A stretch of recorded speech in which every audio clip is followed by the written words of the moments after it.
Un immense changement s'était opéré en moi dans le cours de 6 années.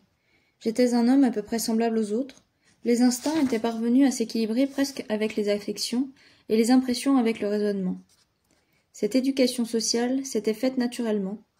Je n'avais eu qu'à accepter les leçons de l'expérience et les conseils de l'amitié. Il s'en fallait de beaucoup que je fusse un homme instruit, mais j'étais arrivé à pouvoir acquérir rapidement une instruction solide. J'avais sur toute chose des notions aussi claires qu'on pouvait les avoir de mon temps. Je sais que, depuis cette époque, la science de l'homme a fait des progrès réels. Je les ai suivis de loin, et je n'ai jamais songé à les nier. Or, comme je ne vois pas tous les hommes de mon âge se montrer aussi raisonnables, j'aime à croire que j'ai été mis de bonne heure dans une voie assez droite, puisque je ne me suis pas arrêté dans l'impasse des erreurs et des préjugés. Les progrès de mon esprit et de ma raison parurent satisfaire Edmé. « Je n'en suis pas étonnée, me dit-elle. Vos lettres me l'avaient appris, mais j'en jouais avec un orgueil maternel. » Mon bon oncle n'avait plus la force de se livrer, comme autrefois, à d'orageuses discussions, et je crois vraiment que, s'il eût conservé cette force, il eût un peu regretté de ne plus retrouver en moi l'antagoniste infatigable qu'il avait tant contrarié jadis. Il fit même quelques essais de contradiction pour m'éprouver, mais j'eusse regardé alors comme un crime de lui donner ce dangereux plaisir. Il eut un peu d'humeur et trouva que je le traitais trop en vieillard.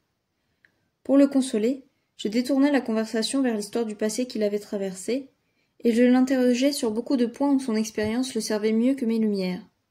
De cette manière, j'acquis de bonnes notions sur l'esprit de conduite dans les affaires personnelles, et je satisfis pleinement son légitime amour-propre. Il me prit en amitié par sympathie, comme il m'avait adopté par générosité naturelle et par esprit de famille. Il ne me cacha pas que son plus grand désir, avant de s'endormir du sommeil éternel, était de me voir devenir l'époux d'Edmé, et lorsque je lui répondis que c'était l'unique pensée de ma vie, l'unique vœu de mon âme, « je le sais, me dit-il, tout dépend d'elle, et je crois qu'elle n'a plus de motif d'hésitation. Je ne vois pas, ajouta-t-il après un instant de silence et avec un peu d'humeur, ce qu'elle pourrait alléguer à présent. » D'après cette parole, la première qui lui fut échappée sur le sujet qui m'intéressait le plus, je vis que depuis longtemps il était favorable à mes désirs, et que l'obstacle, s'il en existait encore un, venait d'Edmé. La dernière réflexion de mon oncle impliquait un doute que je n'osais pas chercher à éclaircir et qui me laissa beaucoup d'inquiétude. La fierté chatouilleuse d'Edmé m'inspirait tant de crainte, sa bonté ineffable m'imposait tant de respect, que je n'osais lui demander ouvertement de se prononcer sur mon sort. Je pris le parti d'agir comme si je n'eusse pas entretenu d'autres espérances que celle d'être à jamais son frère et son ami. Un événement qui fut longuement inexplicable vint faire diversion pendant quelques jours à mes pensées. Je m'étais d'abord refusé à aller prendre possession de la Roche-Mauprat. « Il faut absolument, m'avait dit mon oncle, que vous alliez voir les améliorations que j'ai faites à votre domaine, les terres qu'on a mises en bon état de culture, le cheptel que j'ai recomposé dans chacune de vos métairies. Vous devez enfin vous mettre au courant de vos affaires, montrer à vos paysans que vous vous intéressez à leurs travaux. Autrement, après ma mort, tout ira de mal en pis, vous serez forcé d'affermer, ce qui vous rapportera peut-être davantage, mais diminuera la valeur de votre fonds. Je suis trop vieux maintenant pour aller surveiller votre bien. Il y a 2 ans que je n'ai pu quitter cette misérable robe de chambre. L'abbé n'y entend rien. Edmé est une excellente tête, mais elle ne peut pas se décider à aller dans cet endroit-là. Elle dit qu'elle y a trop peur, ce qui est un enfantillage. Je sens que je dois montrer plus de courage, lui répondis-je. Et pourtant, mon bon oncle, ce que vous me prescrivez est pour moi la chose la plus rude qui soit au monde. Je n'ai pas mis le pied sur cette terre maudite depuis le jour où j'en suis sorti arrachant Edmé à ses ravisseurs. Il me semble que vous me chassez du ciel pour m'envoyer visiter l'enfer. Le chevalier haussa les épaules. L'abbé me conjura de prendre sur moi de le satisfaire. C'était une véritable contrariété pour mon bon oncle que ma résistance. Je me soumis, et résolu à me vaincre, je pris congé d'Edmé pour 2 jours. L'abbé voulait m'accompagner pour me distraire des tristes pensées qui allaient m'assiéger, mais je me fis scrupule de l'éloigner d'Edmé pendant ce court espace-temps. Je savais combien il lui était nécessaire.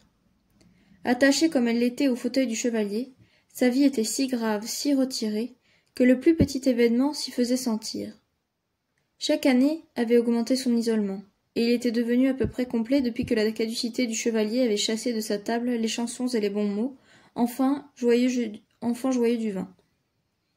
Il avait été grand chasseur, et la Saint-Hubert, se trouvant précisément sa fête, avait rassemblé jadis autour de lui à cette époque toute la noblesse du pays.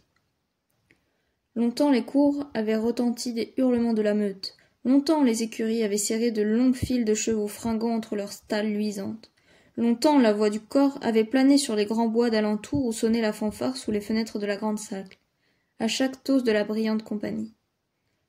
Mais ces beaux jours avaient disparu depuis longtemps. Le chevalier ne chassait plus, et l'espoir d'obtenir la main de sa fille ne retenait plus autour de son fauteuil les jeunes gens ennuyés de sa vieillesse, de ses attaques de gouttes et des histoires qu'il redisait le soir, ne se souvenant plus de les avoir dites le matin. Le refus obstiné d'Edmé et le renvoi de M. de la Marche avaient causé bien de la surprise et donné lieu à bien des recherches de curiosité. Un jeune homme amoureux d'elle, et conduit comme les autres et poussé par un sot et lâche orgueil à se venger de la seule femme de sa classe, qui selon lui eût osé le repousser, découvrit qu'Edmé avait été enlevée par les coupes jarrées, et fit courir le bruit qu'elle avait passé une nuit d'orgie à la Roche-Montprat. C'est tout au plus s'il daigna dire qu'elle n'avait cédé qu'à la violence. Edmé imposait trop de respect et d'estime pour qu'on l'accusât de complaisance avec les brigands. Mais elle passa bientôt pour avoir été victime de leur brutalité. Marquée d'une tâche ineffaçable, elle ne fut plus recherchée de personne. Mon absence ne servit qu'à confirmer cette opinion. Je l'avais sauvée de la mort, disait-on, mais non pas de la honte, et je ne pouvais en faire ma femme. J'en étais amoureux, et je la fuyais pour ne pas succomber à la tentation de l'épouser. Tout cela avait tant de vraisemblance qu'il eût été difficile de faire accepter au public la véritable version. Elle le fut d'autant moins qu'Edmé n'avait pas voulu agir en conséquence et faire cesser les méchants bruits en donnant sa main à un homme qu'elle ne pouvait pas aimer. Telles étaient les causes de son isolement, je ne les sus bien que plus tard. Mais voyant l'intérieur si austère du chevalier et la sérénité si mélancolique d'Edmé, je craignis de faire tomber une feuille sèche sur cette onde endormie, et je suppliai l'abbé de rester auprès d'elle jusqu'à mon retour. Je ne pris avec moi que mon fidèle sergent Marcasse, qu'Edmé n'avait pas voulu laisser s'éloigner de moi, et qui partageait désormais la cabane élégante et la vie administrative de patience. J'arrivai à la Roche-Mauprat par une soirée brumeuse, au premier jour de l'automne. Le soleil était voilé, la nature s'assoupissait dans le silence et dans la brume, les plaines étaient désertes, l'air seul était rempli du mouvement et du bruit des grandes phalanges d'oiseaux de passage. Les grues dessinaient dans le ciel des triangles gigantesques, et les cigognes, passant à une hauteur incommensurable, remplissaient les nuées de cris mélancoliques qui planaient sur les campagnes attristées comme le chant funèbre des beaux jours. Pour la première fois de l'année, je sentis le froid de l'atmosphère, et je crois que tous les hommes sont saisis d'une tristesse instinctive à l'approche de la saison rigoureuse. Il y a dans les premiers frimas quelque chose qui rappelle à l'homme la prochaine dispersion des éléments de son être. Nous avions traversé les bois et les bruyères, mon compagnon et moi, sans nous dire une seule parole. Nous avions fait un long détour pour éviter la tour Gazeau, que je ne me sentais pas la force de revoir. Le soleil se couchait dans les voiles gris quand nous franchîmes la herse de la Roche-Mauprat. Cette herse était brisée, le pont ne se levait plus et ne donnait plus passage qu'à de paisibles troupeaux et à leurs insouciants pâtours. Les fossés étaient à demi comblés, et déjà l'oseraie bleuâtre étendait ses rameaux flexibles sur les basses eaux. L'ortie croissait au pied des tours écroulées, et les traces du feu semblaient encore fraîches sur les murs. Les bâtiments de ferme étaient tous renouvelés, et la basse-cour, pleine de bétail, de volailles, d'enfants, de chiens de bergers et d'instruments aratoires, contrastait avec cette sombre enceinte où je croyais encore voir monter les flammes rouges des assaillants et couler le sang noir des Mauprats. Je fus reçu avec la cordialité tranquille et un peu froide des paysans du Berry. On n'essaya pas de me plaire, mais on ne me laissa manquer de rien.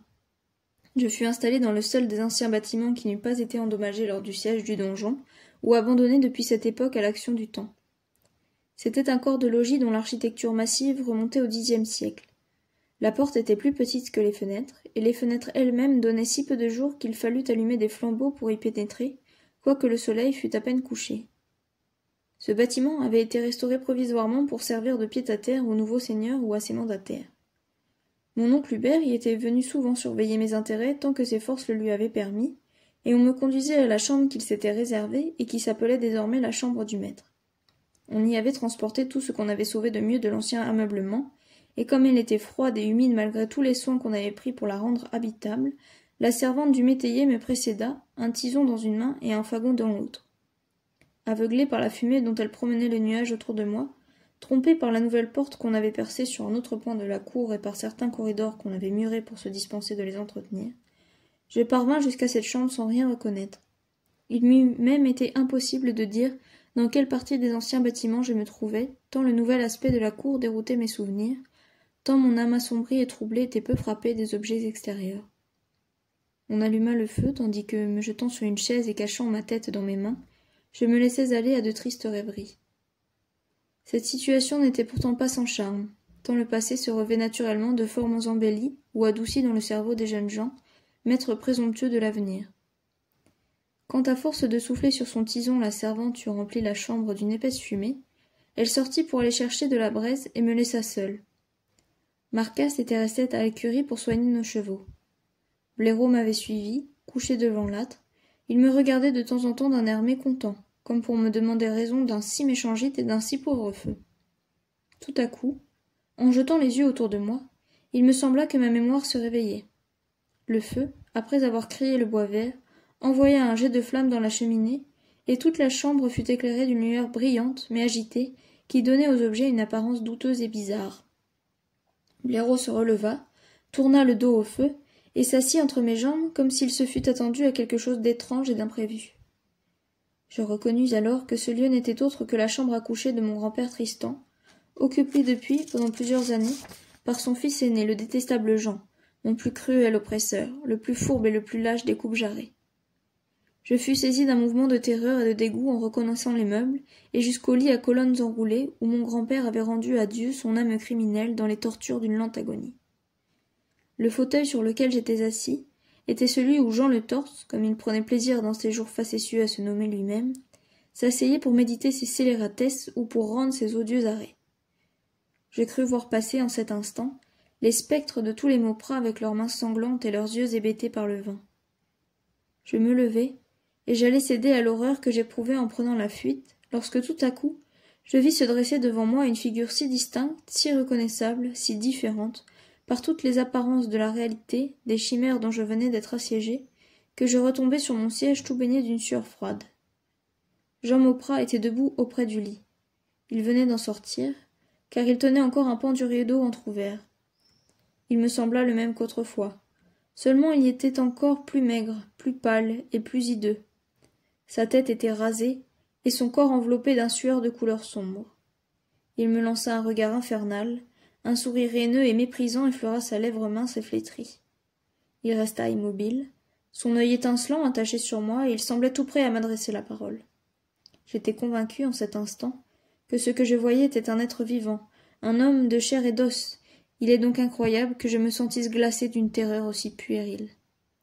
Mais je le nierai en vain, et je n'ai jamais pu ensuite me l'expliquer à moi-même. J'étais enchaîné par la peur. Son regard me pétrifiait, ma langue était paralysée. Blaireau s'élança sur lui, alors il agita les plis de son lugubre vêtement, semblable à un linceul souillé de l'humidité du sépulcre, et je m'évanouis. Lorsque je revins à moi-même, Marcasse était auprès de moi et me relevait avec inquiétude. J'étais étendu à terre et raide comme un cadavre. J'eus beaucoup de peine à rassembler mes idées, mais aussitôt que je pus me tenir sur mes jambes, je saisis Marcasse par le corps et je l'entraînai précipitamment hors de la chambre maudite. Je faillis tomber plusieurs fois en descendant l'escalier à vis, et ce ne fut qu'en respirant dans la cour l'air du soir et la saine odeur des étables que je recouvrai l'usage de ma raison. Je n'hésitai pas à attribuer ce qui venait de se passer à une hallucination de mon cerveau. J'avais fait mes preuves de courage à la guerre, en présence de mon brave sergent. Je ne rougissais pas devant lui d'avouer la vérité. Je répondis sincèrement à ses questions, et je lui peignis mon horrible vision avec de tels détails qu'il en fut frappé à son tour comme d'une chose réelle, et répéta plusieurs fois d'un air pensif, en se promenant avec moi dans la cour. « Singulier, singulier, étonnant !»« Non, cela n'est pas étonnant, lui dis-je quand je me sentis tout à fait remis. J'ai éprouvé la sensation la plus douloureuse en venant ici. Depuis plusieurs jours, je luttais pour surmonter la répugnance que j'éprouvais à revoir la Roche-Mauprat. J'ai eu le cauchemar la nuit dernière, et j'étais si fatigué et si triste en m'éveillant, que si je n'eusse craint de montrer de la mauvaise volonté à mon oncle, j'aurais encore différé ce voyage désagréable. En entrant ici, j'ai senti le froid me gagner, ma poitrine était oppressée, je ne respirais pas. Peut-être aussi l'âcre fumée dont la chambre était remplie m'a-t-elle troublé le cerveau. Enfin, après les fatigues et les périls de notre malheureuse traversée, dont nous sommes à peine remis l'un et l'autre, est-il étonnant que j'aie éprouvé une crise nerveuse à la première émotion pénible? Dites-moi, reprit Marcasse toujours pensif, avez-vous remarqué Blaireau dans ce moment-là? Qu'a fait Blaireau? J'ai cru voir Blaireau s'élancer sur le fantôme au moment où il a disparu. Mais j'ai rêvé cela, comme le reste. Dit le sergent. Quand je suis rentré, Blaireau était tout en feu. Il venait à vous, flairait, pleurait à sa manière, allait du côté du lit, grattait le mur, venait à moi, allait à vous.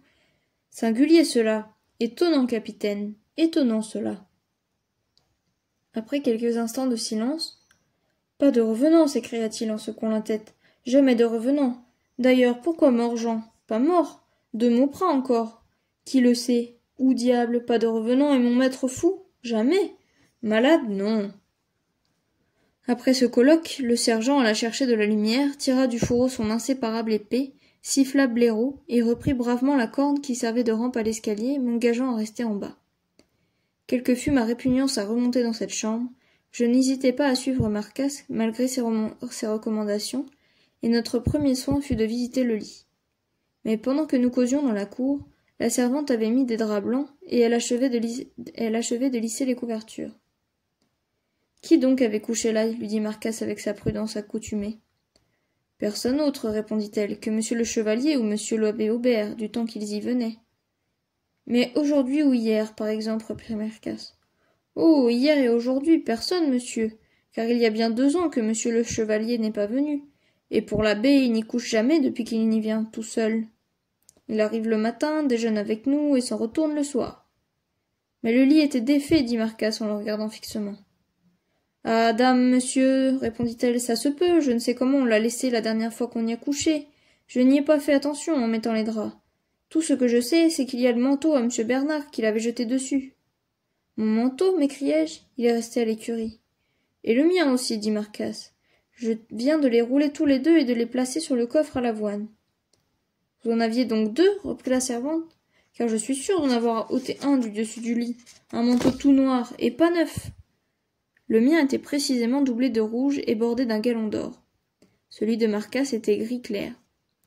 Ce n'était donc pas un de nos manteaux apportés un instant et rapporté à l'écurie par le garçon. Mais qu'en avez-vous fait, dit le sergent, ma foi, monsieur? Je l'ai mis là, sur le fauteuil, répondit la grosse fille. Mais vous l'avez donc repris pendant que j'allais chercher de la chandelle? Car je ne le vois plus. Nous cherchâmes dans toute la chambre, le manteau fut introuvable. Nous feignîmes d'en avoir besoin, ne niant pas qu'il fût le nôtre. La servante défit le lit, retourna les matelas en notre présence, alla demander au garçon ce qu'il en avait fait. Il ne se trouva rien dans le lit ni dans la chambre. Le garçon n'était pas même monté.